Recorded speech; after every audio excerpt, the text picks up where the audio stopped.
Muy buenos días, amigos. Pues estamos en tu programa Cuento contigo. Yo soy la señora Nena Torres y está con nosotros el psicólogo Enrique. ¿Cómo se pronuncia tu apellido? Musé, nena, musé. Musé. Muy bien, Enrique Musé Valle. Él viene el día de hoy. Bueno, vamos a pedirle a Enrique que nos haga el favor de presentarse para saber con quiénes vamos a hablar este ratito, amigos. ¿Fueras tan amable, Enrique? ¿Qué tal, nena? Buenos días. Encantadísimo de estar aquí en vuestro programa. Es un honor para mí desde España, desde Madrid, poder compartir con todos los espectadores este rato. Pues yo soy un coach que está especializado en trauma relacional, en abuso psicológico, un tema que está a la orden del día en tantas partes del mundo. Y bueno, pues estoy encargado, una de las misiones que yo tengo como profesional es ayudar a todas las personas a comprender el trauma, a entender qué es el trauma y cómo poder salir de esa red, de ese entramado tan complicado que es el trauma.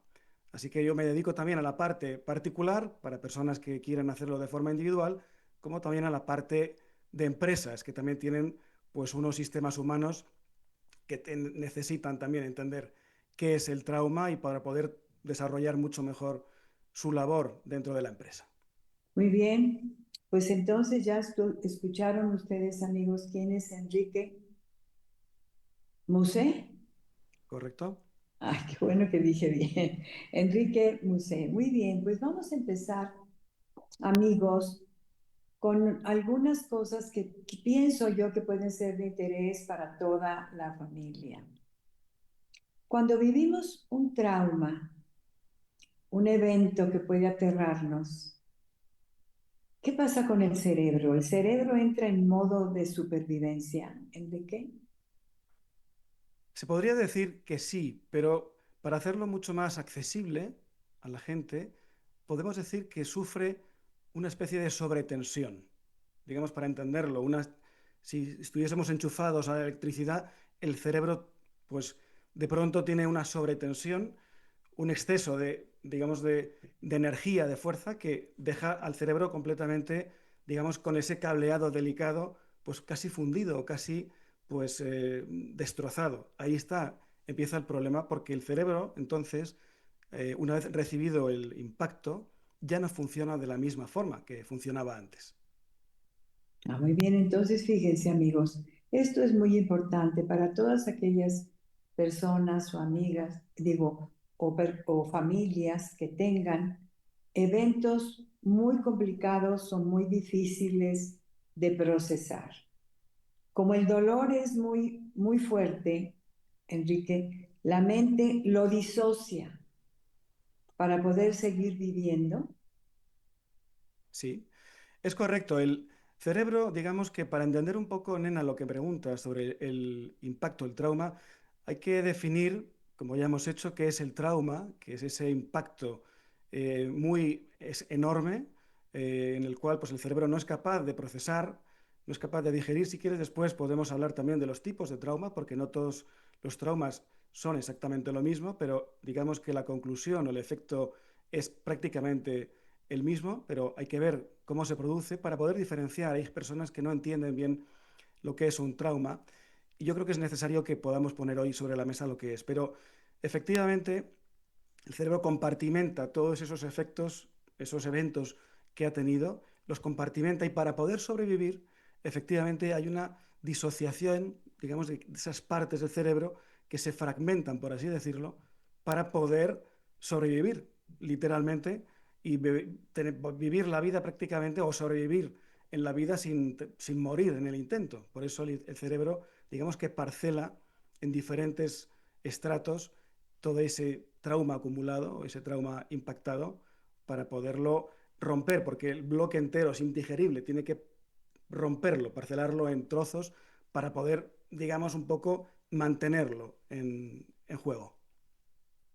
¿Podrías hablar de esas diferencias, esos diferentes tipos de traumas? Mira, el trauma es algo que es importante y yo creo que no hay quizá una labor o una información adecuada sobre lo que es. Y pensamos en el trauma, pues, como algo yo cuando hablo con las personas y en una conversación normal, la gente no asocia que puede haber tenido traumas porque no encuentra ningún fenómeno, ninguna situación, ninguna actividad o evento en sus vidas tan profundamente impactante como para haberle afectado como trauma.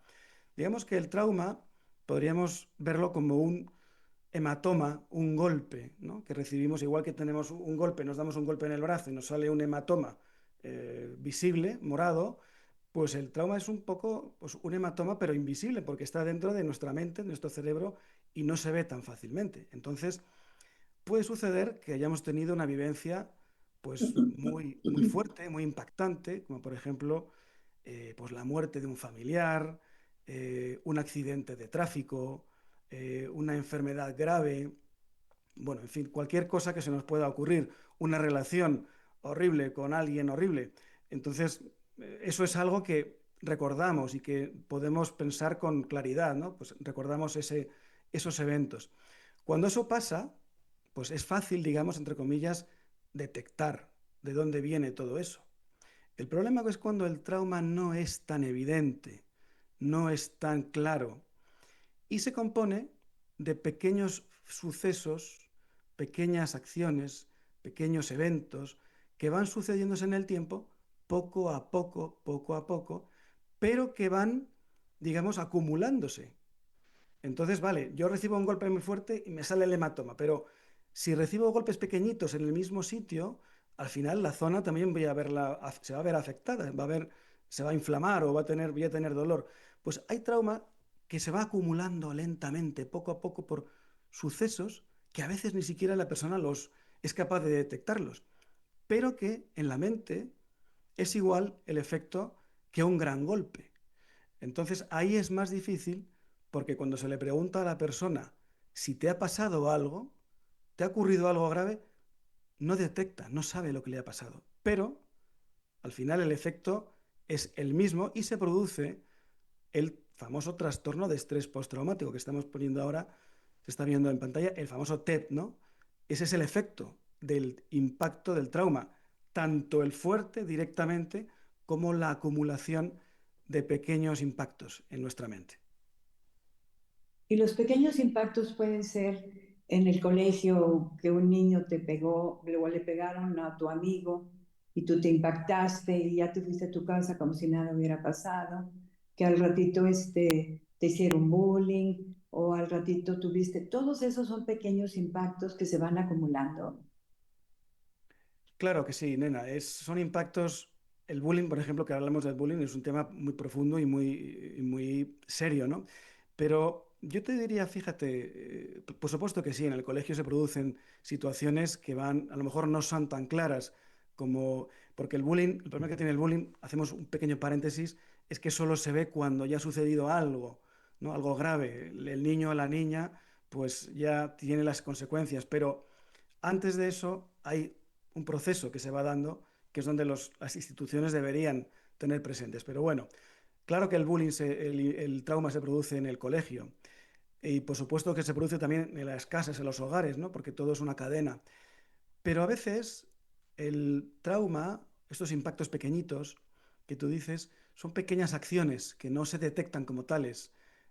No es el golpe en el bullying, ¿no? En el colegio te dan un golpe o te insultan. A veces son pequeñas acciones, por ejemplo, pues separarte del grupo de amigos o, digamos, aislarte del grupo de amigos de forma sutil. Por ejemplo, no dejarte jugar con otros compañeros en el colegio de forma reiterada. Eso va produciendo también una quiebra, ¿no? Una acumulación de pequeños impactos. Eh, por ejemplo, el hecho de, bueno, pues de ocultarte información dentro del colegio, que parece una tontería, pero que va produciendo esos pequeños impactitos dentro del entorno escolar. El problema, nena, es que el trauma, digamos que es acumulativo y cuando empieza a haber una quiebra en la autoestima, en el autoconcepto, al final es como una brecha que se va abriendo y va dando más cabida a más dolor. Entonces, ese es el problema, que se va aumentando, digamos, la brecha por la cual entran nosotros esos pequeños impactos y entonces el destrozo ya está asegurado. O sea, el jovencito o el niño que está en su equipo de fútbol, por ejemplo, y no metió el gol. Ese esperaba él porque era el último tiempo en el fútbol y no lo metió y entonces él es el culpable porque perdió su equipo. Ese es un trauma que va con la vida acumulándose. Correcto, es un pequeño, no es, digamos que estrictamente no es un gran impacto, pero para el niño, que seguramente ya ha venido de otros más golpes, digamos que es acumulativo, golpe, golpe, golpe, golpe, pues ese gol que no ha metido es otro golpe en el mismo sitio. Entonces, efectivamente, al final, pues esos pequeños impactos han generado un gran impacto y produce el mismo efecto en la mente, que es el trastorno de estrés postraumático. Muy bien, pues te voy a hacer una pregunta que me gustaría que la pensaras muy bien y que luego me platicaras y nos platicaras a todos. ¿Qué es el flashback? Ahorita piénsalo muy bien, no me contestes y luego, ya que lo pensaste perfectamente, me platicas.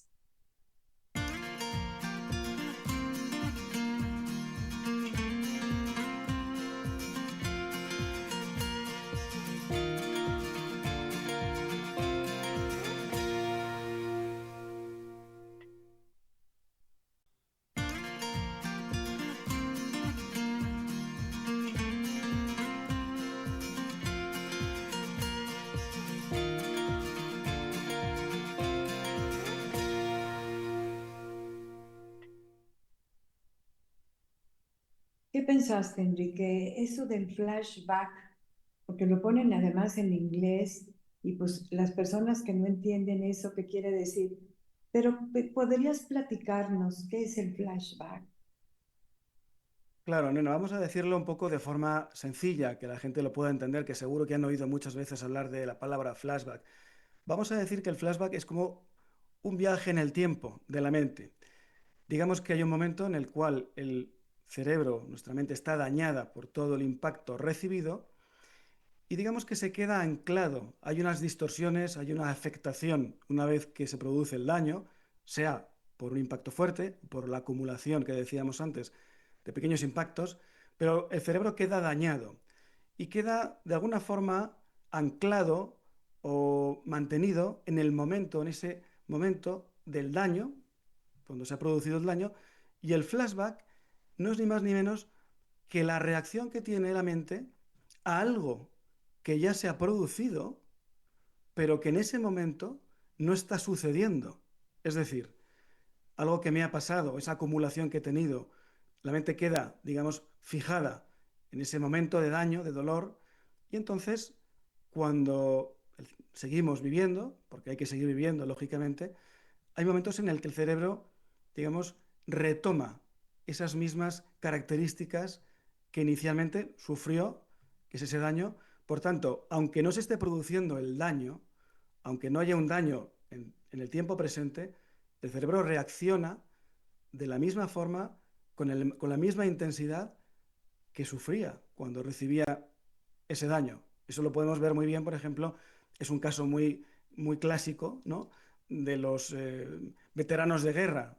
Por ejemplo, regresan a sus hogares, eh, están en sus casas, ya no están en el frente de batalla, pero sus mentes han quedado dañadas o, digamos, fijadas en ese momento y entonces en un momento dado, por asociación o por que hay cosas que de repente afloran, su mente vuelve al mismo sitio con la misma intensidad. Por eso es tan horroroso, porque no están en el lugar de la batalla, pero sus mentes reproducen el dolor, la ansiedad, todos los efectos físicos del momento que estaban en la batalla. Eso sucede en estos casos y también en personas corrientes como podemos ser nosotros, también nuestro cerebro reacciona, digamos, de una forma errática, de una forma distorsionada, haciendo caso al daño producido y no realmente a la realidad que estamos viviendo. Por tanto, un trabajo importante en las personas que tienen esos flashbacks es traerles de vuelta al presente y hacerles entender, hacerles ver, trabajando, que ese daño ahora mismo ya no se está produciendo, que es un efecto del daño en nuestra mente. Entonces, ahí está el trabajo, volver al presente. Yo, de broma, muchas veces digo A mí me gusta mucho el cine también. Hay una película que se llama aquí en España Regreso al futuro, que creo que allí es volver o volver al futuro o algo así. Y les digo, oye, no cojáis la máquina del tiempo, el DeLorean, porque hay que estar aquí y ahora, hay que vivir el presente. Pero nuestro cerebro, sin darnos cuenta, nos lleva con el DeLorean, digamos, con ese coche, a momentos pasados, donde el trauma, esos efectos se estaban dando, pero que ahora en el presente no están produciéndose. Ahí en esa película sería también el flashback y el flash forward, ¿verdad? Sí, Exacto. que estarían las dos cosas. Entonces, cuando algo en el presente toca ese recuerdo, a ver si entendimos bien, el cerebro no recuerda el evento, lo reexperimenta, ¿sí? Y Sí, parece el cerebro, digo, para el cerebro, ese evento está ocurriendo aquí y ahora. ¿Así es? es correcto, pero sí, así es, nena, es una reproducción, se llama reenactuación del trauma. El trauma no está sucediendo, pero se reenactúa, o sea, vuelve a actuar de la misma intensidad, con la misma intensidad y además con los mismos efectos físicos, porque si nos pusieran o alguien le pusieran, por ejemplo, algún tipo de mecanismo de medición física, podríamos ver que el cuerpo reacciona de la misma forma con la ansiedad, con la sudoración, con las palpitaciones, con el aumento de la tensión, lo mismo que sucedía. Pero claro, eso cuando sucede, cuando hay algo, digamos, un gran impacto. Pero cuando hay pequeños impactos que decíamos antes, es más difícil ver eso y entonces no entendemos, la gente no entiende por qué está pasando eso, porque hay efectos inconscientes que se van alojando en nuestro sistema mental, digamos, de forma pues sutil, que no recuerdas el qué ha pasado, por qué estoy sintiendo y experimentando esto, pero que el cerebro está reenactuando y nos sentimos, o la gente se puede sentir angustiada, triste, deprimida. Por eso muchas veces que la depresión, que ahora está tan de boda, ¿no? La depresión siempre ha estado aquí, las ansiedades, la ansiedad, y la gente, tengo ansiedad, tengo depresión, tengo tal, pero siempre hay que intentar ver mucho más allá, porque el síntoma realmente nos está contando algo más, que es, el síntoma es la consecuencia de algo que no se está viendo, que está oculto, pero que es la causa de esos síntomas. ¿Mm? Entonces, eso puede producir que la persona no se dé cuenta de lo que le está sucediendo, como muchas veces pasa. Como por ejemplo sueños, cuando sueñas algo horrible y cuando sueñas que se murió tu mamá o que tienes alguna cosa, esos sueños también te pueden producir esos pequeños o grandes traumas. Bueno, los sueños, digamos, son representaciones que el cerebro hace, digamos, como válvulas de escape, ¿no? Por la noche. No es que produzca un trauma, sino que son efectos o fenómenos de la propia experiencia. Digamos que el cerebro hace una composición de todos estos eventos o actividades o vivencias y, digamos, que elabora unos sueños que efectivamente no es que produzcan el trauma, pero que te pueden también a su vez retroalimentar esos efectos que tienes en tu vida con el trauma, con lo cual es una dinámica de retroalimentación. Yo experimento ese trauma, mis sueños lo estructuran de una forma que, si recuerdo lo que he soñado, a su vez me alimentan el propio daño que tengo. Ahora, sabemos, Enrique, no sé, bueno, tú eres el experto, que cuando tenemos un flashback, el cuerpo, ¿por qué reacciona el cuerpo antes que el intelecto, que la razón? Es una buena pregunta, Nena. Pues el cuerpo reacciona, digamos, en paralelo a la mente. Digamos que la mente es la que, en realidad es la mente la que reacciona primero dándole los inputs al cuerpo. Lo que pasa que efectivamente en primera instancia lo que sentimos son los efectos, ¿no? Del comando que el cerebro ha mandado al cuerpo.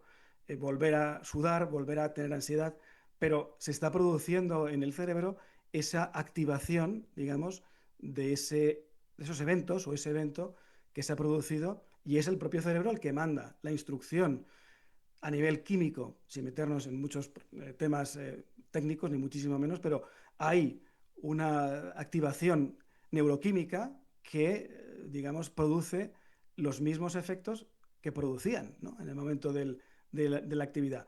Pero lo que sentimos primero, aunque el cerebro es el que activa primero todos estos fenómenos, pero el cuerpo identificamos rápidamente pues, con ataques de ansiedad, con estrés, incluso hasta de desmayos, ¿no? Del propio shock que el cuerpo nos está diciendo que hay algo ahí dentro que no está funcionando adecuadamente. Porque, por ejemplo, vas en la calle o vas a una reunión o vas a algún lugar y de repente el estómago se sume. De repente sientes que se te sumió el estómago. Si estás en la constante observación, que es lo que deberíamos de hacer todos, estar en constante observación para ir reconociendo qué está sucediendo. Entonces, la mente manda la señal. Muy bien, la manda, pero pues yo como no tengo contacto directo, nada más se me sume el estómago. O siento o siento de repente algo de ansiedad. Bueno, el cuerpo presenta que se te sume el estómago o que de repente te dio taquicardia o algo por el estilo. Eso, ¿por qué pasa? ¿Por qué sucede? ¿Es el trauma que está ahí guardado o son pensamientos, son cosas pequeñas? Por ejemplo, lo de la guerra que dijiste me parece muy interesante, porque si truena algo en la calle, pues el señor que ha estado en la guerra pues se avienta al piso y grita y empieza a asustarse porque cree que es una bomba a su cerebro. Su cerebro le dice eso que es trono, es una bomba. Porque eso ha sucedido muchas veces, ¿no? Pero entonces, cuando se me sume el estómago, yo tengo que estar alerta a ver qué está enfrente de mí. Eso es una conjunción de varias cosas. Lo que dices, por ejemplo, del trueno, cuando cayó la bomba, vamos a decirlo así, hay muchas otras cosas, pero cuando cae la bomba y te encuentras en peligro de muerte inminente, tu cerebro, como decías al principio, entra en un modo de protección total. Necesita protegerse sea como sea porque estás en peligro de muerte. Entonces el cuerpo se activa, la mente se activa, todo se activa para proteger, para huir. ¿Qué ocurre cuando ya ha pasado ese evento traumático, como puede ser un conflicto bélico, y han pasado 30, 40 años y hay una tormenta, vamos a decirlo así, y efectivamente, con lo que dices, nena, suena el trueno, en ese momento en el cerebro se están dando las mismas características y condiciones que hubo en ese momento en el conflicto bélico. Pero eso sería una de las formas, digamos, pero también es por las somatizaciones. El cuerpo somatiza, el cuerpo guarda la memoria del trauma y entonces, ¿qué hace? Representa ese daño no resuelto, ese daño no evacuado. ¿Cómo? Pues con sentimientos, con dolores físicos, con lugares en el cuerpo que vamos notando y que va afectando a nuestro cuerpo. Muy bien, pues nos vamos a ir, amigos, a un corte comercial y vamos a regresar en un momento. Está con nosotros Enrique Muset Valle. Regresamos.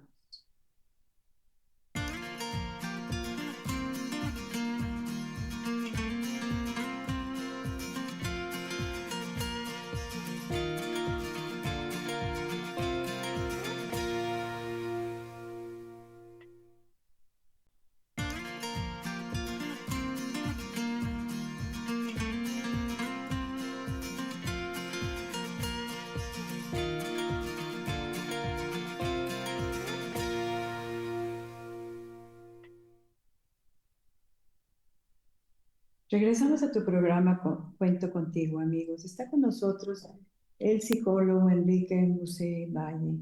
Él nos viene a hablar de cuando tenemos cosas en nuestra mente, hay traumas, hay cosas que quizá no nos hemos dado cuenta o que ya los hemos tenido y nos causan muchísimo miedo, problemas, ansiedades, depresiones. Y él está aquí para ayudarnos a averiguar cuando estamos en esas situaciones. Por ejemplo, los desencadenantes, Enrique. El flashback puede ser activado por elementos aparentemente inofensivos, como que la mente asoció con peligro, por ejemplo, un olor, el perfume de alguien, el cigarro o un producto de limpieza, que son algo aparentemente inofensivos y pueden disparar el pánico sin que las personas sepan de qué está sucediendo. Así es, nena. Los estímulos externos son un vector importante para la activación de todo el trauma acumulado y, por supuesto, de los flashbacks. Fíjate, que hay un tema que si quieres luego podemos ver, o tú lo veas, pero cuando trabajamos con víctimas de psicópatas, en mi labor veo muchos daños, ¿no? De personas, bueno, pues aparentemente normales que hacen muchísimo daño, pero, por ejemplo, siempre recomendamos, obviamente, no tener contacto con esa persona. Por ejemplo, en casos de juicios, que hay que ir con esta persona que ha dañado a otra, siempre recomendamos no mirar a los ojos o lo que sea, pero fíjate cómo son las cosas que algunos de estas personas actúan con el perfume, con el olor que suscitan en la otra persona. Entonces, aunque no los veamos, aunque no los vean, el aroma, el olor que desprendía, activan inmediatamente. El olfato además es un sentido que activa rápidamente, ¿no? Todos los recuerdos. Y entonces, claro, aunque no lo veamos, el olfato, el olor, rápidamente, ¡pum!, está activando todos los patrones mentales que teníamos ahí instalados de daño y es el mismo, aunque no lo vea esa persona, pero está actuando en nuestra mente el mismo efecto prácticamente que si lo tuviésemos delante, viéndolo con nuestros propios ojos. Por supuesto que cualquier cosa pequeña puede activar estos fenómenos en nuestra mente. Esto es importante que nosotros lo vayamos aprendiendo, Enrique. Por ejemplo, lo que decíamos, ¿no? El olor, el cigarro, el grito, una palabra específica, un tono autoritario. Cuando alguien grita, corres y te escondes. O un gesto corporal. O como cuando nos levantaban a nosotros, cuando éramos pequeños, la ceja. Y nada más nos veían con aquella cosa, con aquello, y nada más nos decían, silencito, y te ves más bonito, y con la ceja nos hacían eso. Eso puede abrir un trauma instantáneamente. Claro, son asociaciones que en nuestra vida, nuestro desarrollo de vida, digamos, vamos asociando el evento, la experiencia, con algo que estaba a nuestro alrededor, ya sea, como tú dices, ese grito, esa ceja que levantas, ese comentario, cualquier sonido, en fin, miles de cosas, ese cigarro que tú hablabas, que el padre que pegaba, pues fumaba justo cuando tenía, en fin, son cosas que son asociativas. Entonces, cuando de repente han pasado 30 años o de pronto el padre ya está en silla de ruedas porque es anciano y esa persona, ese hijo o hija, va a ver al padre y se encuentra ese señor en silla de ruedas, pero que está fumando el cigarro, ese mismo aroma, ese olor del cigarro, aunque sepamos conscientemente de que esa persona, por ejemplo, ese padre, no puede hacernos daño porque está ya en silla de ruedas, ese aroma del cigarro nos activa, nos entra la angustia, el miedo, recordando lo que pasó en aquel momento hace tantos años. Y ahora ya te dan ganas de darle tú el manazo. ¿El qué? Perdona, nena. Ahora ya te dan ganas a ti como hijo, ya que está el viejito descompuesto, te dan ganas de darle el manazo tú a él, o hay venganza, o cómo es eso también. Pero ¿sabes lo que pasa, nena? Que es que no es tan sencillo, porque el trauma actúa de forma tan interna, tan profunda, tan insidiosa que, aunque sea una persona, hemos visto casos de personas completamente competentes, de profesionales relevantes incluso, personas inteligentes, grandes profesionales, estar delante de su progenitor o progenitora, por supuesto que esto no hablamos de sexos porque hay ambas partes pueden infligir el mismo daño, pero están delante de su progenitor o progenitora y de pronto se vuelven completamente ineficaces, incapaces de poder ejecutar ese, digamos, esa acción que nosotros podríamos ver. Pero bueno, ahora que lo tienes delante, podrías devolverle ese manotazo que tú dices, pero no son capaces porque el miedo es tremendo, porque la mente está secuestrada, vamos a decirlo así, es como un secuestro emocional en ese momento y somos incapaces, la gente es incapaz de hacer cualquier acción que otros veríamos como lógica y coherente, pero que esa persona, al haberse instalado ese daño tan profundo, es incapaz de tomar acción, se hace pequeño, se retrae, se guarda en la concha, se mete en la concha, o sea, en la carcasa porque no es capaz de actuar. Y vemos gente muy competente que no es capaz de hacer nada. Y no es comprensible conscientemente o de forma coherente, pero que el trauma está ahí haciendo o tomando el control de la situación por completo. O sea que esa persona experimenta una ansiedad extrema y sensaciones físicas reales. Absolutamente. Absolutamente, por supuesto que sí. Se siente pequeño, se siente otra vez el cerebro, ves esa máquina del tiempo, imagínate en esa situación, esa máquina del tiempo, ese DeLorean, digamos, que lleva a esa persona a todo el momento, ese momento en el cual se fue desarrollando esas acciones y hay un secuestro, literalmente, emocional, en el que esa persona es llevada o trasladada a ese lugar temporal donde sucedió el trauma. Y entonces, claro, las personas que estamos a su alrededor le podemos decir, pero ¿no te das cuenta? Es ilógico lo que haces, pero no eres consciente de que eso ya no está sucediendo. Está en tu imaginación, quiero decir, o en tu recuerdo, pero no está activo ahora. Sin embargo, la persona no puede hacer nada porque está secuestrada. Y ese secuestro es muy potente porque, digamos que anula realmente, o de forma certera, anula nuestra capacidad consciente de acción. Por tanto, la gente que está en esa situación se convierte en gente que parece incluso, vamos a decir, hasta tonta. ¿Eres tonto? No, no es cuestión de tonto, no es cuestión de inteligencia, es cuestión de incapacidad, porque el trauma está secuestrando a nuestra mente consciente, debería ser la parte donde, con la cual deberíamos regir nuestra vida. Esta parte consciente y la parte, digamos, que está aquí, es la parte que filtra todo y la parte donde se instalan esos mecanismos, vamos a decir, para que lo entendamos, está aquí, es secuestrada por esta parte. Por tanto, la persona no puede hacer nada. Pues sí, es importante que sepamos todo esto, ¿no? ¿Puede alguien odiar y al mismo tiempo necesitar? Sí, es correcto. Eso es algo muy frecuente en las víctimas de trauma relacional, sobre todo.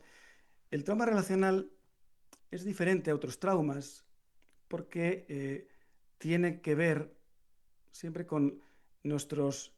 Cuando nacemos, digamos, el ser humano necesita vincularse a alguien, a nuestros padres, sobre todo.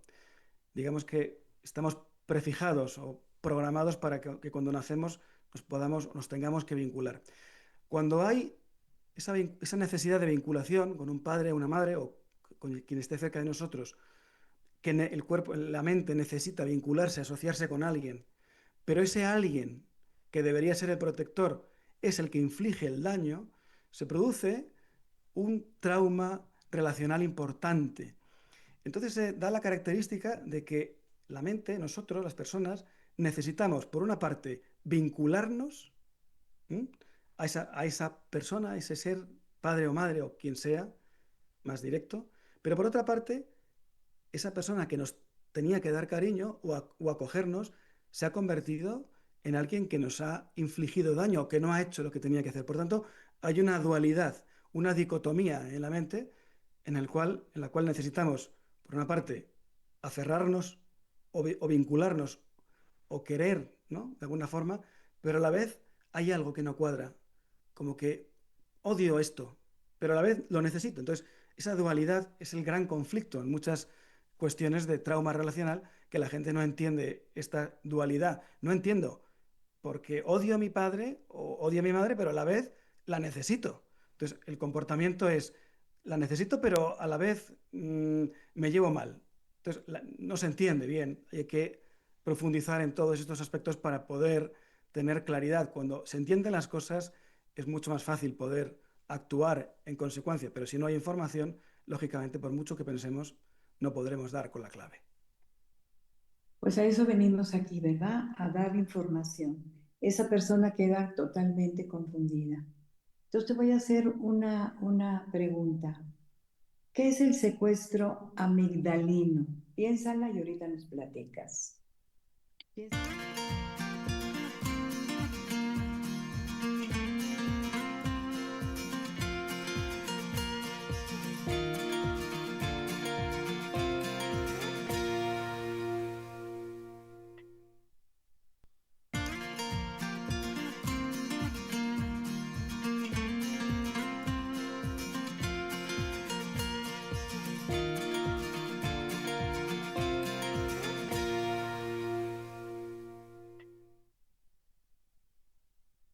¿Qué pensaste, Enrique? Pues mira, nena, es un poco parecido a lo que estamos elaborando o desarrollando esta mañana, esta tarde, en el día de hoy. Eh, digamos que es un secuestro emocional, ¿no? La amígdala es la zona donde se alojan las emociones, ¿no? El miedo, la ansiedad. Y de alguna forma, ese trauma, esas vivencias que hemos pasado, de alguna forma han distorsionado las emociones de las personas, quien lo sufre lo ve como, lo siente como verdadero, las emociones, yo es que siento las emociones de forma verdadera, pero lo curioso es que el trauma las distorsiona. Es decir, que lo que nosotros vemos como algo normal, como algo que sentimos de verdad, una emoción genuina, podríamos decir, en realidad está alterado por el propio efecto del trauma. Digamos que ese secuestro en el cual llamamos secuestro porque no permite salir, no permite desarrollar la parte más consciente, ¿no? Entonces yo cuando una vez, hace muchos años, mi hijo pequeño, nena, me decía, en plan de broma, pero bueno, me lo decía en serio, papá, los zombies existen, ¿no? Me decía hace mucho tiempo. Entonces yo le respondí, pues sí, hijo. Ay, papá, pero ¿dónde están los zombies? Entonces le expliqué, ya lo conoce, ya es más mayor y lo conoce. Digamos que son personas que se mueven o están conducidas por esa parte, como tú decías antes, esa amígdala, esa zona emocional, ¿no? Esa zona más reptiliana, mucho menos evolucionada, donde están las emociones que están alteradas, que están secuestradas. Y son como, quiero decir, con todo mi cariño, ni mucho menos molestar, ese zombie feliz que vive creyendo que es, digamos, es consciente y que está llevando una vida voluntariamente, pero en la realidad es que ese secuestro de la parte amígdala, o sea, la amígdala de todas las emociones está latente. Por tanto, se mueve, actúa, elabora cosas, bueno, elabora, por así decirlo, de una forma que no es real, aunque la persona siente que sí lo es. Entonces, eso es un problema, porque si nos movemos por la parte menos evolucionada de nuestro cerebro, no estamos haciendo las cosas adecuadas para nosotros. Digamos que es la parte neocortical, ¿no? La parte más desarrollada de nuestra mente la que debería regir toda nuestra vida. Pero ahí está el problema, porque esto es tan intenso, es tan fuerte ese secuestro que tú decías en este blog, en esta pregunta, que arrastra a la persona, que vive la vida, por eso decía lo de zombie, creyendo que es la vida que elige y sin embargo es la vida que el trauma le está imponiendo. Y ahí están, es que las cosas me van mal, no hago las cosas bien, no sé qué pasa, pero no me encuentro bien. Claro, porque no eres tú verdaderamente quien está dirigiendo tu vida, sino son esas emociones sesgadas, distorsionadas, alteradas por el propio trauma. Por eso es importantísimo el desarrollo del conocimiento para poder entender de dónde vienen tantos problemas y poder actuar, por supuesto, en consecuencia. O sea, un trauma no muere, se queda en una cápsula o en una cápsula de tiempo, pero no, como no se procesó con palabras, se quedó guardado. Y eso se presenta como ¿es una sensación corporal o es una imagen? El trauma es el impacto que la mente no puede procesar. Es tan grande el impacto, tanto un gran trauma, un impacto fuerte, como la acumulación de varias cosas que el cerebro no puede procesar. Entonces, digamos que lo guarda, lo encapsula, digamos, lo mantiene activo y el trauma además es acumulativo. Si no se libera, si no... Es como una olla, a veces para que la gente lo pueda entender, es como una olla, no sé si también allí tenéis el término olla, ¿no? Como ese recipiente Ujú. donde se mete el agua y lo pones, empieza... Si no tienes esa válvula de escape de la olla que empieza a hacer el ruidito, si no lo tiene y metes presión a esa olla, al final esa olla va a explotar, puede explotar, la tapadera puede salir por los aires. Es un poco lo mismo. Si el trauma no se evacúa, porque además es acumulativo, la mochila que llevamos cada vez pesa más, si no se evacúa, al final, pues sale por alguna parte. ¿Y por dónde sale? Puede salir por acciones extrañas, acciones repetitivas que nos condenan a una vida pues complicada o para nosotros, pero también, como tú decías, puede explotar o puede salir, puede emerger en somatizaciones, en efectos físicos que el cuerpo, digamos, experimenta. Si no sale por aquí, si no libero, al final ese dolor puede salir por cualquier parte. Me duele tal cosa, tengo tal reacción en el cuerpo. Tú decías antes, nena, me duele la tripa, tengo el estómago que tal. A veces puede ocurrir, ¿no? Porque el estómago no está reaccionando ante esa presión no liberada. Por ejemplo, muchas veces es frecuente, ¿no? Que duela la espalda. Fíjate que es curioso porque el cerebro además es curioso como complementa, ¿no? Esa carga de trauma que podemos portar, muchas veces ese, ese cansancio, esa ira, bueno, pues no evacuación puede influir en nuestro dolor físico y a veces se representa en la espalda. Me duele la espalda, pues a lo mejor es porque hay algo que no has evacuado. Entonces, por supuesto que el cuerpo puede representar los efectos del trauma en dolencias y en enfermedades físicas también, que hay muchos médicos que yo no digo que no hagan gran labor, pero que se centran en el síntoma, que por supuesto hay que centrarse también en el síntoma, pero hay que llegar mucho más atrás en la causa, porque si no resolvemos la causa, podemos aliviar el síntoma, pero el efecto va a continuar con nosotros. Sí, cuando la causa no está resuelta, pues el efecto sigue presentándose. Así es. ¿Quién tiene más probabilidad de tener trastorno de estrés postraumático, hombres o mujeres? Bueno, aquí no hay una distinción, ¿no? El cerebro, aunque es diferente, tenemos diferencias, hombres y mujeres, pero digamos que en ese sentido no hay una gran diferencia a la hora de representar y procesar, ¿no? Ese trastorno de estrés postraumático. Y tanto puede infligir daño un hombre, una mujer, y recibir daño un hombre y una mujer, y tener y representar ese daño de la misma forma. No hay una gran distinción, ¿no? Es verdad que a veces incluso bueno, pues en las parejas podríamos pensar que a lo mejor es el hombre, ¿no? El que puede producir más daño, pero las estadísticas indican que bueno, hay diferencias, ¿no? De forma de producir ese daño. Quizá el hombre es más físico, lo que se sabe, o no. La mujer quizás es más, bueno, pues por pura evolución, más mental y puede producir un daño menos físico, pero más mental. Pero no hay una gran distinción en esto y hombre o mujer puede provocar. Otra cosa, nena, es que cuando alguien va a pedir ayuda, es cierto que el hombre, digamos, le cuesta un poco más poder aceptar que tiene un daño o que necesita ayuda. La mujer quizá está más abierta a poder, digamos, de forma social, ¿no? Pues solicitar o pedir ayuda, pero hay hombres que no lo hacen por miedo, por imagen, pero que están sufriendo y si no piden ayuda, lógicamente, pues el daño no va a parar. Claro. ¿Se puede prevenir el trastorno de estrés postraumático? La pregunta del millón, nena, es una de las preguntas del millón. Esa es una gran pregunta. ¿Se puede prevenir? Pues vamos a ver. Esta es la gran cruzada que mantengo. Yo creo que la prevención en esto, hombre, a ver, si yo intento cuidarme, conozco muchas cosas, digamos que es mi trabajo, intento dar, ¿no? Esta información o compartirla con mi familia, ¿no?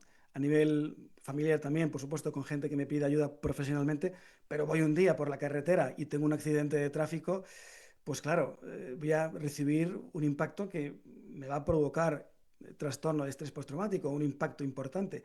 ¿Qué hago? ¿No cojo el coche? Pues es que tengo que coger el coche, ya esta es una herramienta para nosotros. O sea, no podemos no dejar de hacer cosas por miedo a sufrir un daño.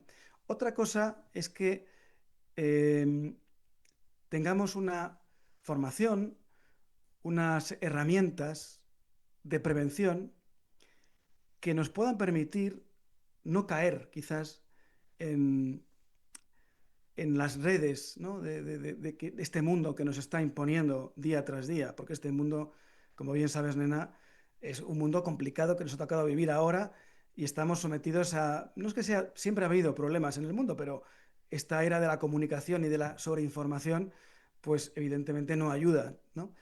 El conocerse a uno mismo, el de verdad, porque conocerse no es tan sencillo, el trabajarse a uno mismo, el esforzarse uno mismo con la información adecuada, puede darnos las herramientas para estar más al tanto, más alerta, más con señales, con banderas que nos puedan permitir, digamos, poner límites a ciertas circunstancias que nos puedan infligir daño. Nadie estamos libres de recibir trauma o de tener trauma, pero sí es verdad que con las herramientas adecuadas podemos, por lo menos, tener ciertas dosis de prevención que nos pueden ayudar para no caer en las trampas que nos pone este mundo.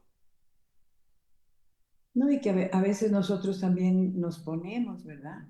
Ahorita te voy a poner un ejemplo, pero nos vamos a ir a un corte comercial y vamos a regresar en un momento, Enrique. Amigos, regresamos a tu programa Cuento Contigo.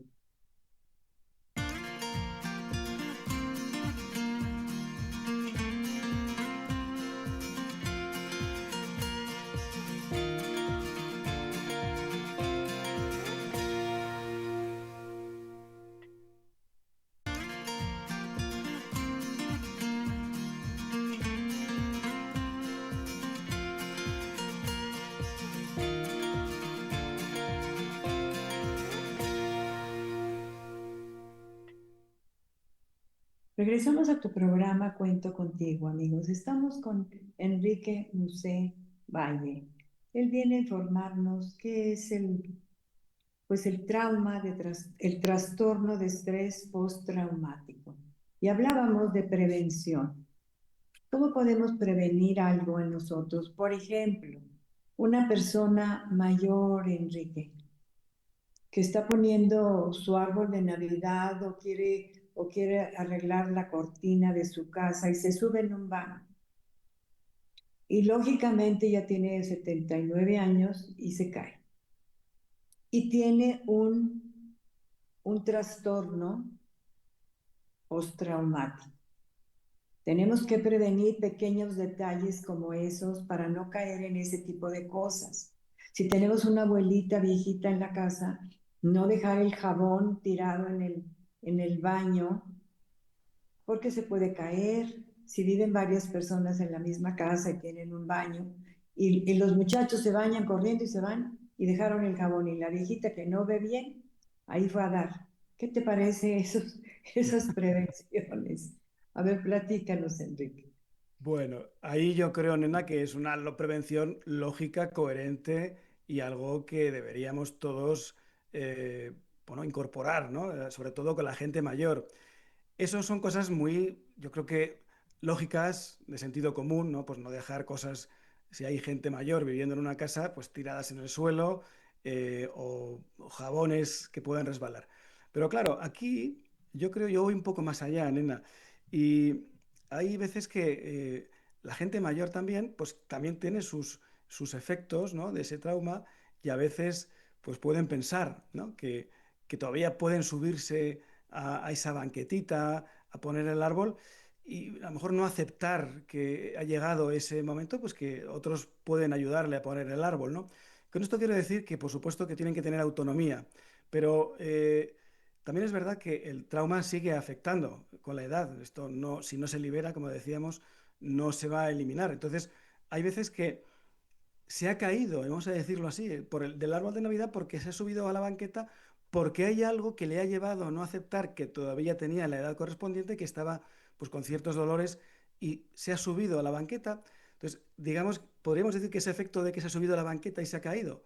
Sí, pero a lo mejor eso es otro proceso del cual su mente ha dicho, no, me tengo que subir porque todavía puedo, porque tal, y en lugar de pedir ayuda, de pedir, oye, ya no puedo porque físicamente pues me encuentro mal, otra cosa es que se encuentre bien, pues no ha pedido ayuda a alguien, pues porque no ha querido, porque no le ha surgido, porque no ha entendido que ya tiene cierta edad y que tiene que pedir, ¿no?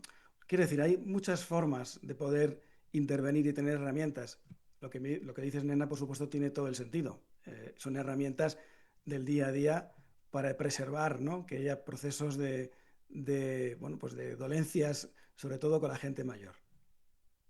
Ahora, ¿cómo vivir con alguien que tiene el trastorno de estrés postraumático? Piensa en una esposa que lo tiene, o piensa en uno de los niños, o piensa en alguien que pertenece a tu familia, como decías tú, los zombies, ¿no? Esos zombies que te tienen secuestrado y que crees que no pasa nada, pero ahí está eso todavía haciéndote que regreses a ese sufrimiento. ¿Cómo vivir con alguien que tiene este síntoma o este estrés postraumático? Pues no es fácil, Nena, no es sencillo porque el que sufre de los efectos de esos traumas, lógicamente es el primero que sufre, el primero que tiene o que siente el daño, pero lógicamente los familiares, la gente más directa también son víctimas colaterales de ese sufrimiento. Entonces no es fácil poder vivir porque sobre todo hay también las víctimas colaterales, los que no sufren el daño, al no entender lo que pasa, primero la víctima no entiende lo que pasa, porque sucede algo que no es capaz de entender o de procesar, pero mm, las personas más cercanas, al no entenderlo, es muy probable que cometan un error, que es el error de atribuir el comportamiento de esa persona con algo que ha hecho, algo que ha pasado. Eso se llama el error de atribución, es decir, si tú haces algo mal, provocado por esos efectos, ¿no?, del trauma en tu vida, en lugar de ayudar o de aportar luz o de aportar un poco de claridad, al no entenderlo y también sufrir, se vuelca en la víctima la responsabilidad de lo que está pasando. Entonces, hay un suceso importante que se llama el error de atribución, que vemos en muchas víctimas y en su entorno, que no entienden. Al no entender lo que pasa, tratan de buscar la explicación en la propia víctima. ¿Y qué ocurre con esto? Que es una forma de retraumatización. En lugar de liberar o de ayudar, están incorporando más leña a la chimenea, al fuego, y entonces, lógicamente, el proceso no va a servir, no va a ayudar. ¿Qué se puede hacer? Y es lo que yo trato de hacer y de ayudar, es hacer ver a estas personas cómo, pues a través de cualquier proceso de ayuda, qué es lo que está pasando, qué efectos tiene el trauma en las vidas de las víctimas y cómo podemos poder, ¿no?, afrontarlas. Porque si no lo sabemos es muy complicado. Esa es la realidad realmente. Por ejemplo, ayudar a tu hijo. Pensemos en alguien que tiene a un niño adolescente con un trastorno de estrés postraumático. ¿Qué hace la mamá? ¿O qué hace el papá? ¿O qué hace la abuelita? Porque se van los papás a trabajar y el niño que tiene ese problema se queda en casa. ¿Qué hacer? ¿Cómo podemos ayudar? Pues nena, no es algo puntual que se pueda quedar en casa y que los abuelitos o los padres puedan ver los efectos. Ten en cuenta que esto es un proceso lineal, o sea, un proceso que no es de un día, sino que es un proceso acumulativo durante muchísimo tiempo. El problema aquí, nena, que yo veo y que podemos ver, por ejemplo, en el tema del niño que tú hablas, del bullying, cuando vemos el bullying, que es el acoso escolar, lo vemos como algo dentro del entorno escolar, que por supuesto puede suceder en el entorno escolar, pero si tiramos del hilo, los padres tenemos, las familias tenemos gran responsabilidad para con los hijos. Y cuando hay un niño que sufre acoso escolar dentro de la institución o dentro del entorno escolar, pues porque por otro niño o por incluso algún profesor o lo que sea, si tiramos del hilo, casi siempre vemos procesos que se han producido de forma intrafamiliar en la familia, que han vulnerado, esa brecha que decíamos al principio, se ha abierto y ha permitido que más daño pueda entrar. Por tanto, la cuestión es que el daño empieza en casa. Entonces, si no somos los padres conscientes, si las personas no nos esforzamos, los que tenemos que esforzarnos en comprender y en ayudar, estamos vendiendo, estamos siendo colaboradores de ese daño a los niños. ¿Qué podemos hacer? Pues lamentablemente poco, porque ese niño que sufre estrés postraumático después va a necesitar ayuda profesional para poder salir, porque no se va a entender, los padres no van a poder colaborar positivamente y ese niño va a tener que ser ayudado. Incluso, te diría más, nena, hay muchos niños que tienen trastorno de estrés postraumático y se confunde muchas veces con déficit de atención o hiperactividad. Ese propio trauma genera en el niño ciertas consecuencias que se pueden confundir con esos síntomas. ¿Y qué ocurre? ¿Qué hacen muchos profesionales que no entienden, que no buscan la causa? Lamentablemente se les da al niño esa pastilla para atenuar esos efectos y estás condenando a ese niño a tomar algo que no debía tomar porque sencillamente no era él la causa, ese síntoma no era la causa, sino que la causa no se ha entendido, no se ha encontrado y estás poniendo al niño una camisa de fuerza química donde no tenía que ponerse y estás agravando aún más el problema. El problema es mucho más profundo. Por tanto, hay que buscar mucho más profundamente en estas causas. Por eso es la gran cruzada, ¿no? Hacer entender que esto no es superficial, sino que hay que ir mucho más abajo de la raíz del árbol. O sea, en este caso, que del que estamos hablando, son los papás los que necesitan ayuda, porque los papás han causado eso, los papás han hecho un agujero, dijéramos, en ese niño, para que ese niño sea víctima, o sea, un efecto de lo que pasa en su casa. ¿Eso entendimos? Digo, eso fue lo que nos dijiste, porque es lo que yo entiendo. Sí, básicamente el trauma es intergeneracional, quiere decir que va pasando. El trauma se hereda.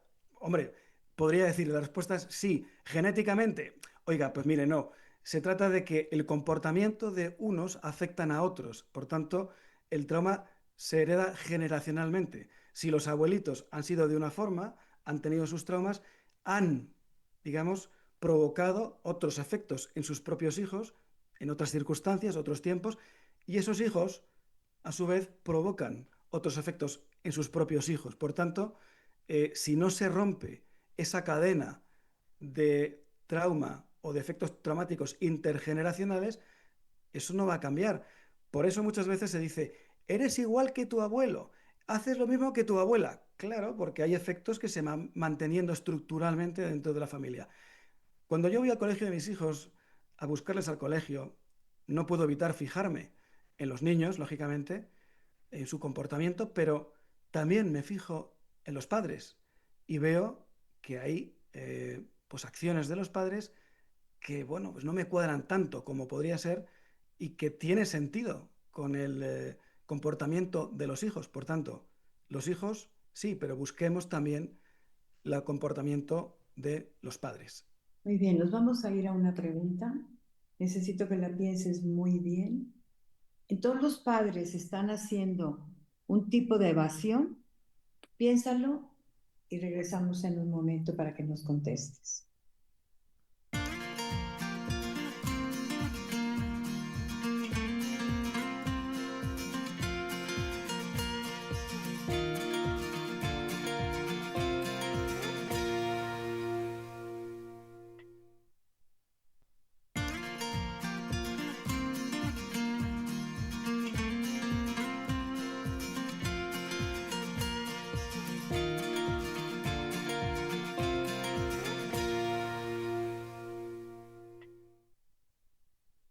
¿Qué pensaste, Enrique? ¿Los padres están haciendo evasión ellos mismos? ¿Ellos están teniendo, no quieren ir a obtener ayuda? O sea, evaden de alguna manera la situación. ¿No se dan cuenta que el problema está ahí? Mi opinión, nena, es que no se dan cuenta, no quieren ser conscientes de eso. Ser conscientes significa conocerse, aceptarse y trabajar en las cosas que hay que trabajar. Lo fácil es vivir como un zombie, es decir, es lo sencillo, digamos, porque no te, bueno, aparentemente sí, pero en realidad no hay o no te exige un gran esfuerzo personal. Hay un filósofo griego del siglo V antes de Cristo que decía, Tales de Mileto, dice, lo difícil es conocerse a sí mismo, lo fácil es hablar mal de los demás. A veces en este mundo, pues para un poco exonerar un poco nuestra responsabilidad. A veces hablamos sobre los demás y de los demás, pero no ponemos el foco en nosotros de la forma que debería ser. Por tanto, claro que hay una exención de responsabilidad por parte de los padres, porque yo creo que una de las grandes epidemias de esta sociedad es el individualismo de las personas. Ese, podríamos también decir incluso hasta narcisismo, ¿no? Decir, necesito la aprobación, el aplauso de los demás para sentirme bien, porque no quiero asumir que tengo carencias. Todos tenemos carencias, todos tenemos problemas, todos tenemos miserias interiores, pero que no queremos ver.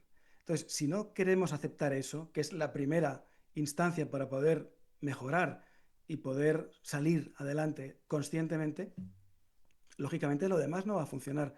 Entonces yo veo padres, lamentablemente, que miran a otro lado y tratan de enmascarar esa acción pues, con, digamos, sucedáneos.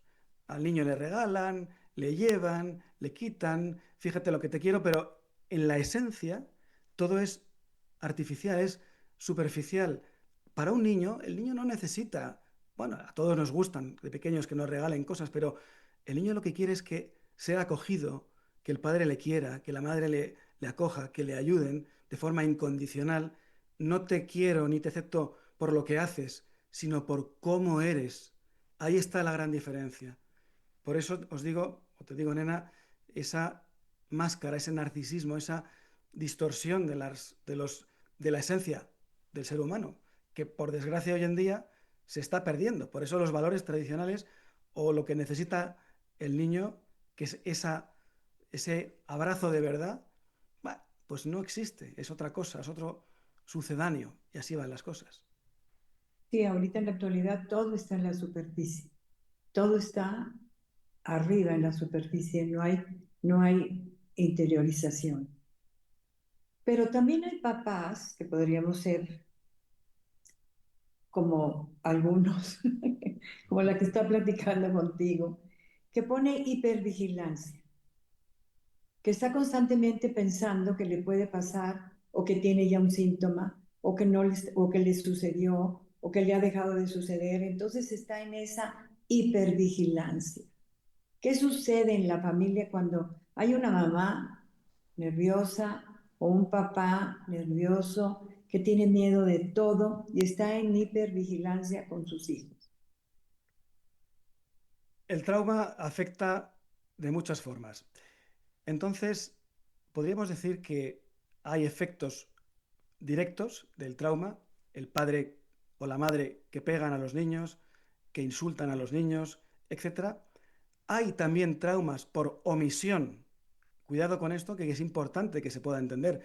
Es decir, los padres no hacen lo que debería hacer un padre, que es lo que decíamos antes, abrazar, aceptar al niño, siempre pues exigirle más, es omisión, ¿entiendes? Del cariño, de aceptación.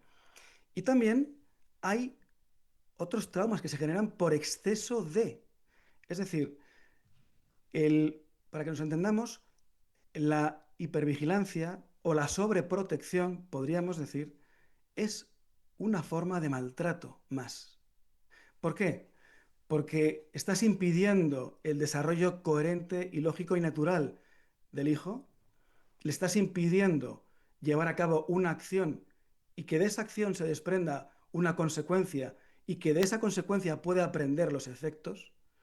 Si tú impides a tu hijo o a tu hija llevar a cabo ciertas conductas o ciertas cosas que deberían ser y no le permites caerse, entiendo que todos los padres no queremos que los niños se hagan daño, pero a veces debemos ser conscientes, nuestro propio trauma nos lleva también, si hemos sido protegidos o hemos tenido al revés, pues una vida horrorosa, no queremos que los niños, que nuestros hijos pasen por lo mismo y hay una sobrecompensación, es decir, como yo he tenido una vida muy mala, ahora no quiero que mi hijo lo tenga, por tanto voy a sobreprotegerle. Pero eso es de nuevo un efecto del trauma y eso es una forma de maltrato igualmente. O sea, igual efecto produce el pegar a un niño, para que entendamos los espectadores lo puedan entender, que sobreproteger de forma permanente y crónica a un niño, porque Cuando sea adulto, sus sistemas, digamos, sociales o sus sistemas de autonomía personal van a estar desconectados. No va a ser capaz de afrontar adecuadamente las cosas que la vida indefectiblemente nos va a traer. Por tanto, le estamos haciendo un flaco favor. Y esa persona después, lógicamente, va a tener daños a futuro. Sí que necesitamos muchísima información, ¿verdad? Para poder, porque estamos realmente de las dos maneras, estamos haciendo daño y no nos estamos dando cuenta. Esa es una de las cosas que tendríamos nosotros que poner un foco rojo, ¿no? Es decir, vamos a fijarnos cómo estamos haciendo nuestra vida como padres o como abuelos. Ahora, ¿cómo también afecta este trastorno de estrés postraumático en la cognición? Sí, y mucho y bastante, y de nuevo a veces pues no se entiende. El trastorno de estrés postraumático afecta realmente las capacidades mentales de la persona. Hemos visto bueno, de forma directa cómo el propio trauma o ese trastorno de estrés postraumático anula capacidades mentales de una persona. Hasta tal punto, Nena, por ejemplo, que personas de alta capacidad intelectual, lo pensemos, que me refiero para que lo entendamos, ¿no? Desde este punto, de esta perspectiva más impactante, personas con grandes trabajos, con grandes capacidades intelectuales, al sufrir este trastorno de estrés postraumático, que está actuando de forma inexorable en su mente, de pronto pierde la capacidad de entendimiento, pierde la capacidad de ser capaz de leer, no puedo leer, no entiendo lo que dice, no entiendo, no puedo leer, no puedo escribir, no puedo casi ni hablar. De forma, yo soy una persona que me dedico a dar discursos en mi empresa, pero de pronto, bajo un efecto pues, severo de trastorno de estrés postraumático, no puede comunicar adecuadamente y no sabe lo que le pasa, algo me está pasando. Es el propio efecto de ese trauma que está activo que le impide a esa persona y de repente no podemos entender cómo alguien de esa forma tan, tan radical ha perdido esa capacidad cognitiva, de entendimiento, incluso no se entera de una película, no se entera de un libro, no se entera de lo que le cuenta a su mujer o su marido, pero ¿me estás escuchando? Es que no me quieres, no, perdón, es que no me estoy enterando, pero no porque yo no me quiera enterar, es que mi cerebro está tan alterado que es incapaz de procesar adecuadamente la información. Me refiero para que lo podamos entender hasta qué punto puede llegar la, los efectos, ¿no?, del trastorno de estrés postraumático. Por eso qué importante es la información, ¿verdad? Que podamos darnos cuenta de todo esto. Ahora platícanos. Has hablado de muchas cosas interesantes e importantes, pero me gustaría muchísimo que empezáramos a ver cómo se diagnostica. ¿El trastorno de estrés postraumático te refieres? Sí. Bueno, pues mira, el trastorno de estrés postraumático se puede diagnosticar, bueno, se puede ver los efectos directos porque de pronto hay uno, digamos que tienes una acumulación de pequeños impactos, tu vida va normal, aparentemente normal, y un día, de repente, sin venir a cuento, esa gota que va cayendo en tu mente, esa gota, pum, desborda el vaso y sin que haya pasado nada diferente a otros días, el vaso se desborda y entonces empiezas a tener pues esas consecuencias.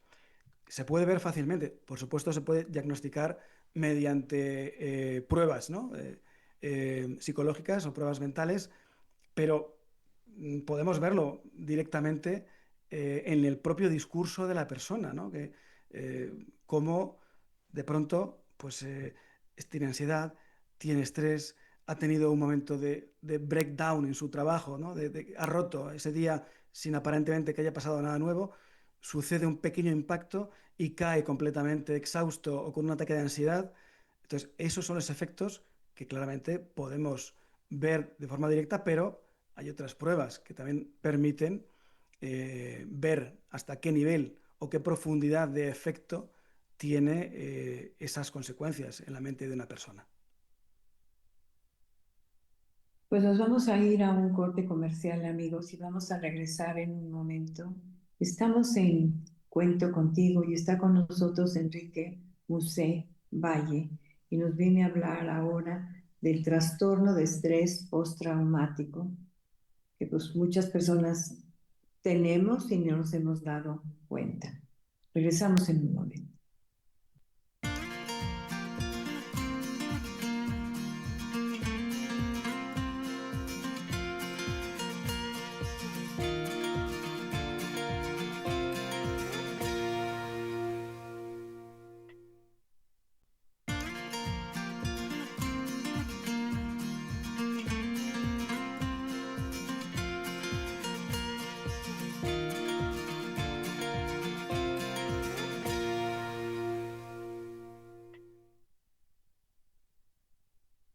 Regresamos a tu programa Cuento Contigo, amigos. Yo soy la señora Nena Torres y está con nosotros Enrique Musé Valle.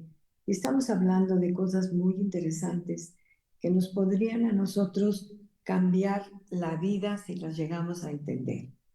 ¿Verdad, Enrique? Eso sería importante si pudiéramos entender todo esto. Ya vimos Yo, más o menos cómo se diagnostica. Perdona, dime. no, no, nena, perdóname. No, tú sigues, sigue, pues tú eres el que viene a No, hablar. quería decirte que ojalá, ¿no? Eso sería lo ideal, conocer, porque el conocer lleva a un cambio importante en la vida de cada uno y nos permite pasar de la supervivencia, porque mucha gente no es que viva, es que sobrevive, ¿no? A los efectos del trauma, sus efectos, viven una vida horrible, horrorosa, que es que se te cae el alma a los pies cuando ves estos efectos y te permite, si haces un buen trabajo, poder pasar del modo supervivencia a por fin vivir, quizá por primera vez en tu vida, ¿no? Y además hay una cosa interesante que cuando pues, mis alumnos o la gente que, bueno, pues, que me pide ayuda, no solamente cuando hace un proceso personal, que es duro, ¿eh? Esto no quiere decir que empieces un trabajo y lo puedas acabar, porque exige pues bueno, como decíamos antes, aceptar muchas cosas que a veces nos cuesta mucho aceptar, pero al hacer un buen trabajo y poder salir, ¿no? De ese entramado que tenemos en la mente, que nos está secuestrando, nos está alterando, nos está llevando por un camino que no sé qué queremos, al ayudarnos a nosotros mismos, al ser capaces de salir de ese agujero, sucede una cosa que es maravillosa porque no solamente salen adelante las víctimas que han sufrido daño, sino que a su alrededor también las cosas van fluyendo. Y por eso es importante, además, los que somos padres de chavales, bueno, jóvenes o no tan jóvenes, el hecho de enfrentarse a un trabajo personal permite, decías antes, las herramientas, ¿no? Esas herramientas las puedes adquirir con tu propio ejemplo. Si yo me ayudo, voy a poder ayudar a otro. Si yo hago mi trabajo, en consecuencia, voy a poder dar claridad a otro. Si los padres hiciesen un trabajo, ojalá, eso sería un mundo utópico, ¿no? Un gran trabajo, podrían dar a sus hijos unas herramientas de prevención o de conocimiento de la vida, del sistema, que en un futuro, cuando sean ya adultos, les pueden servir y les puede ayudar para prevenir tantas cosas que hay ahí fuera. Pues Enrique nos está hablando de la ignorancia, ¿no? Que es importante que la quitemos de nuestra vida. La ignorancia nos lleva a estar en supervivencia o a vivir como se debería de vivir una vida sin tanto sufrimiento. ¿Cómo empezaríamos a ver el tratamiento, los tratamientos? Porque ya estamos en el segmento 7 y tendríamos que empezar a ver eso. Pero aquí tengo una pregunta que pone Rodolfo. ¿Es posible que se genere un trauma en las personas que se sienten excluidas, invisibilizadas o ignoradas en su entorno laboral o familiar? Y hace una pregunta, ¿qué efecto tiene la ley del hielo en las relaciones humanas? Pues es un impacto formidable en la mente de las personas. Todos los humanos somos seres sociales, necesitamos, pues seamos más o menos eh, personas solitarias o no, pero al fin y al cabo todos necesitamos de los demás, ¿no? Somos seres sociales. El hecho de que nos invisibilicen o nos eliminen o nos aparten, pues provoca, por supuesto, una sensación muy negativa y ahí se activan también daños, ¿eh? En nuestra mente, se genera un trauma, pero claro, ahí está la eterna pregunta. ¿Por qué? ¿Por qué nos apartan? ¿Qué está sucediendo en ese sistema, esa familia que nos han elegido a nosotros, a los que están apartando como chivos expiatorios de todos los pecados de la familia, de la empresa, del colegio, de la escuela? El ser humano, lamentablemente, cuando, bueno, pues es algo que lleva haciendo miles de años, cuando hay un elemento que incomoda, un elemento que no incomoda porque sea malo por naturaleza, sino porque simplemente incomoda, porque la corriente nos lleva a todos, el famoso mainstream, ¿no? Toda la corriente arrastra a muchas personas, aquellos que hemos decidido darnos la vuelta en esa corriente, que es duro porque la corriente es muy fuerte, quienes nos intentamos dar la vuelta o quienes tienen un poco más de luz o son buenas personas o no comulgan con las creencias de un sistema que está toxificado o que está envenenado, a veces el sistema, para hacer que funcione ese sistema, ya sea en las familias, sea en los trabajos o sea en la escuela, lo que hacen es elegir a un elemento, a una víctima propiciatoria que se convierte en el chivo expiatorio. ¿Qué hacen esos grupos? Para que funcione el grupo, vamos a elegir a alguien contra el que ir todos. De esa forma el grupo se cohesiona, pero el que es elegido como chivo expiatorio es el que es apartado, es el que es denostado, es el que es sacado. Y ahí eso es horrible porque el efecto generado en ese sentido es muy, muy fuerte y esa persona se puede ver envuelta en un sistema como chivo expiatorio durante toda la vida sin darse cuenta, simplemente y creyendo que merece precisamente el daño que le están infligiendo, cuando realmente no es el culpable, es el sistema que ha elegido a esa víctima para, digamos, expiar los pecados y mantener ese grupo cohesionado. Eso se da mucho, nena, en las clases, en el entorno escolar, para que el grupo, cuando los grupos, las clases a veces no funcionan bien, están desreguladas en el aula y el profesor no es capaz a veces de mantener el orden, a veces es muy frecuente que en esas clases desreguladas se genere la figura del chivo expiatorio, es decir, un niño o una niña es elegido como víctima de todos y todos van contra esa víctima y de pronto esa clase que estaba descontrolada se regula, pero no porque el profesor o lo que sea haya funcionado, sino porque están todos yendo contra una figura. Entonces, lógicamente, el potencial destructivo para ese niño o niña señalado como chivo expiatorio es increíble. De hecho, puede llegar, incluso en el caso del bullying, a la propia muerte. Ahora, eso no tiene también que ver conmigo, con mi personalidad, con la forma como me comunico con los demás. ¿No tendré yo también algo que resolver y arreglar yo en mi personalidad, en mi vida, para ser tratado de esa manera, como chivo expiatorio? Porque no somos víctimas, o sea, tenemos que darnos cuenta que también somos personas que tenemos que hacemos las cosas y que de alguna manera tenemos ciertos efectos. ¿Qué piensas de eso? Cuando nace un niño es el ser más vulnerable del universo. Nace como una tabla en blanco que va instalando procesos y acciones. ¿Qué ocurre? Cuando ese niño, desde el origen, es vulnerado o es de alguna forma violentado o abusado sutilmente, no tiene por qué ser fuerte, se va, como decíamos al principio, generando una vulnerabilidad. Esa vulnerabilidad se va haciendo cada vez más grande. Es decir, el niño o esa persona, ese chaval, ¿no? Que es abusado, que es maltratado, y no quiere decir que sea un gran maltrato, sino pequeñas dosis también, ese niño va instalándose en sí mismo una autopercepción negativa, va instalando en sí mismo un autoconcepto distorsionado, porque si recibo mal, será porque yo lo merezco. El niño intenta entender por qué recibe ese mal o algo que no va bien. Es decir, ese niño va poniéndose un cartel, digamos, soy vulnerable. Y esa vulnerabilidad atrae a más vulnerabilidad. Entonces, el error de atribución es pensar que el niño que sufre abuso en el colegio es porque tiene algo diferente. Ese es el gran error, porque el niño no es que tenga nada diferente, sino que debido a ese proceso de vulneración, pues el niño ahora mismo tiene toda la puerta abierta para más abuso. Entonces, el niño es inocente. Es el niño, no tiene él no ha elegido ser una víctima.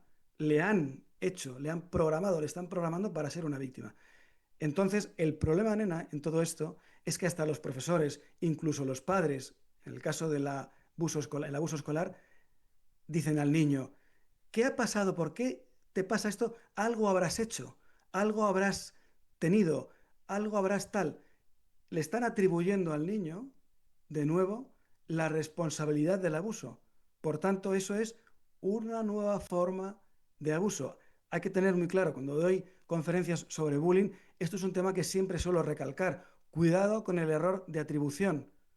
Pensar que el niño tiene algo que es atractor de más abuso. Sí, es atractor de más abuso, pero no es porque él sea diferente, sino porque le han instalado esos procesos de abuso, de vulneración, que a su vez atrae a más abuso y llegará a la edad adulta pues de la misma forma, con ese cartel, vulnérame, abúsame. Si no haces nada con eso, tendrás problemas también en la edad adulta. Ay, qué barbaridad, cuánta cosa, ¿verdad?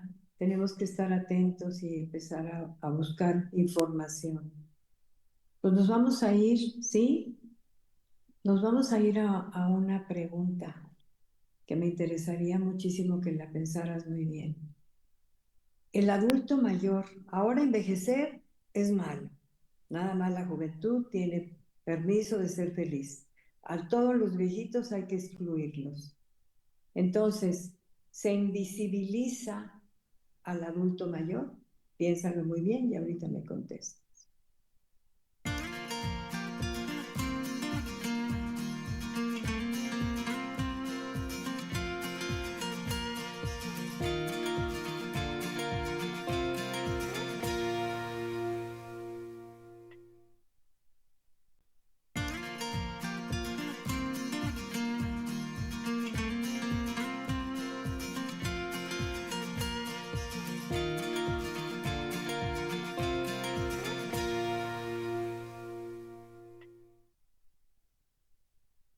¿Qué pensaste, Enrique? Ya cuando nadie te hace caso, opinas y ni quien te haga caso. Ya estás sentadito ya por allá en un lugarcito, estás sentado en la mesa, pero todo el mundo habla de sus cosas, de sus chats, de su teléfono, de las cosas, eso, y como tú ni entiendes nada, pues te hacen a un ladito. ¿Qué pasa con el adulto mayor? El ser humano yo creo que hay una gradual, lamentablemente, por eso yo creo que es importante la labor de cada uno, ¿no? Mantenerse firme ante este impulso, esta corriente tan grande que nos ha tocado vivir, ¿no? La sociedad, que es todo aquello que molesta de alguna forma, pues debe ser eliminado. Y lamentablemente, claro, como estamos perdiendo o nos están imponiendo esa pérdida de valores, de moralidad y de ética en la sociedad, nos indica que si el señor o señora, el viejecito, ya requiere más cuidados o más atención, eso, bueno, pues es que nos molesta y como no tenemos moralidad, perdemos gradualmente el valor humano, la esencia humana, que es una pena porque estamos perdiendo esa esencia del ser humano, pues directamente lo relegamos a un segundo plano. Por tanto, qué pena, ¿no? Que la persona mayor que nos ha dado la vida, que además ha vivido en una generación que ha habido que esforzarse y luchar mucho para poder darnos pues este legado, ¿no? Eh, social, se ¿Y vea relegado. es el sabio de la familia? Sí, es el sabio de la familia, ha vivido etapas que ahora ya no se viven. Ahora los jóvenes de ahora, incluso la gente de una edad joven o no tan joven, no entiende cómo es posible que se viviese así antes. No entiende, no comprende los valores que se están perdiendo. Y yo creo que nos están haciendo, y aquí vuelvo a sacar, nos están llevando a un mundo, ¿no? Una sociedad donde interesa perder esos efectos, esos valores, esa ética, ¿no?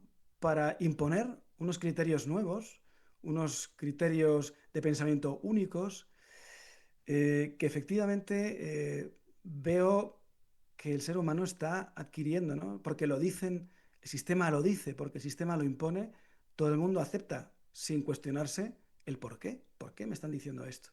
Entonces, yo creo que sí, están relegando a todo aquello, no solamente a la gente mayor, sino a todo aquello que nos supone un esfuerzo, a todo aquello que nos supone una atención extra, nos están eliminando, ¿no? De nuestra ecuación, de nuestras vidas, esa necesidad. Y es triste, la verdad. Muy bien, entonces, cómo se puede cambiar el trauma y vivir normal? Estamos en el último segmento. ¿Cómo se puede vivir normal, nena? Qué pregunta más bonita. Pues mira, el trauma, lamentablemente todos aquellos, yo no tengo trauma. Bueno, pues todos hemos vivido situaciones más o menos dramáticas que nos han ido, digamos, cincelando en nuestra mente procesos o eventos que nos han alterado en mayor o menor medida, ¿no? Pero que nos han modificado nuestra forma de actuar conscientemente.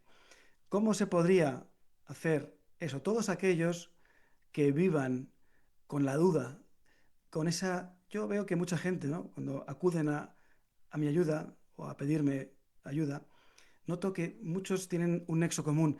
Es que noto que no encajo aquí, noto que algo no va bien, no sé lo que es, pero es algo que me llama, no sé qué pasa.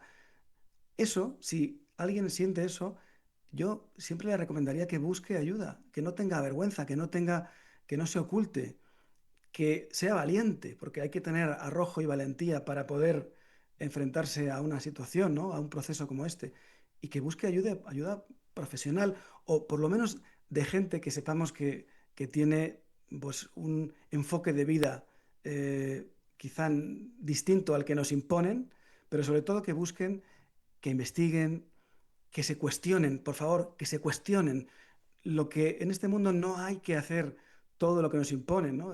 El famoso experimento de Stanley Milgram en los años 60, ¿no? Que obediencia a la autoridad, porque lo diga la autoridad, tenemos que hacer cosas. Pues oiga, ¿por qué? Que se cuestionen el por qué. No tengo por qué hacer lo que usted me diga, porque usted, digamos, es la autoridad. ¿Autoridad de qué, no?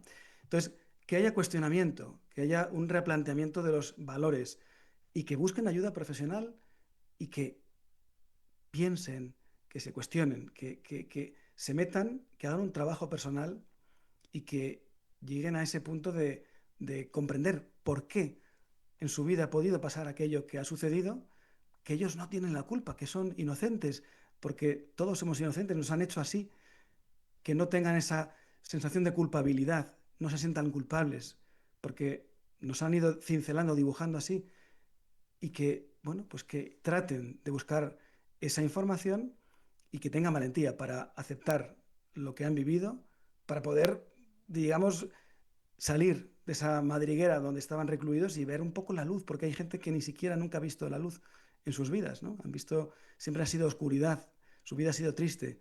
Bueno, pues que puedan poder tener la oportunidad, por lo menos, de ver un rayo de sol y poder salir a caminar en la vida y no sobrevivir, sino poder empezar a vivir por primera vez. ¿Hay algunas terapias o algunos procesos que se pueden hacer? Sí, claro, hay procesos profesionales que permiten, ¿no? Precisamente mi labor es dar a conocer, ¿no? Es el proceso de conocimiento, de saber, dar información para poder descubrir, pero una vez que se sabe o que se puede perfilar lo que ha pasado, después hay que actuar. Es importante el actuar, el dar respuesta, porque si no nos movemos, pues todo aquello que estamos viviendo no va a cambiar. Entonces, el conocer en una terapia con profesionales competentes, porque hoy en día también, por desgracia, hay tanta sobreinformación que en Internet y en redes se ven cosas que son espantosas, de gente que propone terapias extrañísimas que no hacen más que provocar incluso más daño. Por favor, infórmense bien, ¿no? Para poder llevar a cabo algo digno y profesional y que sea bueno, porque ya digo que hay mil cosas cada uno, dice izquierda, derecha, arriba, abajo, y nos vuelven locos. Que elijan bien y que puedan procurar una buena información, porque hay desinformación hoy en día. Yo, las redes sociales es que me dan pánico porque a veces se ve tantas cosas que dan un poco de, a veces de vértigo, ¿no? Escuchar lo que se dice en las redes sociales de forma gratuita.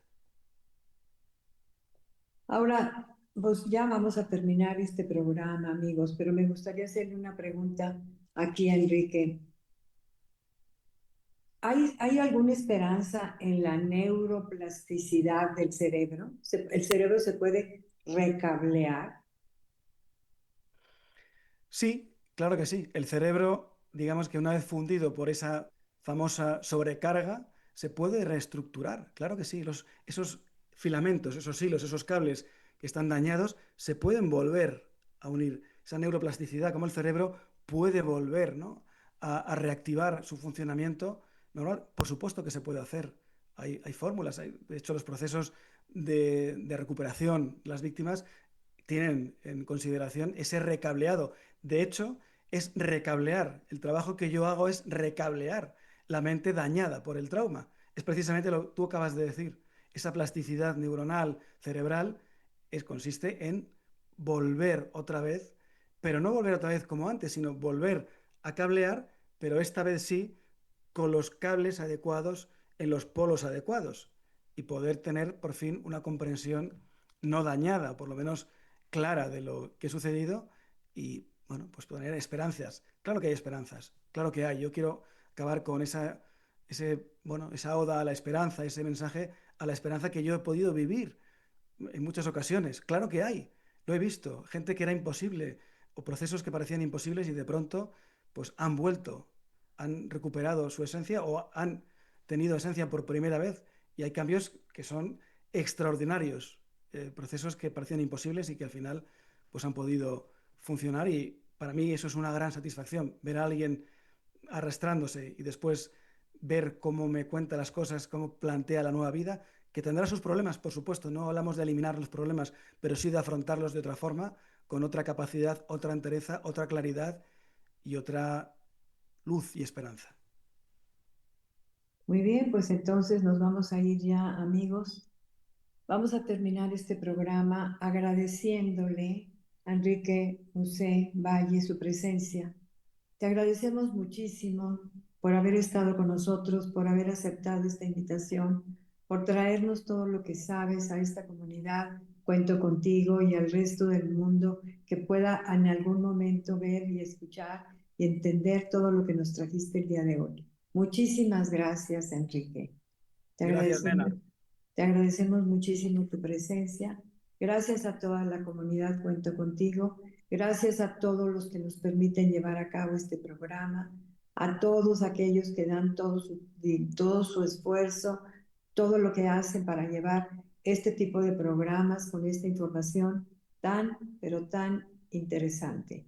Y a toda la comunidad Cuento Contigo, les doy las gracias por permitirnos entrar a su mente y a su corazón. Yo soy la señora Nena Torres y los esperamos el próximo domingo. Con muchísimo cariño y con muchísimo gusto a todas las familias. Muchísimas gracias y bendiciones a todos.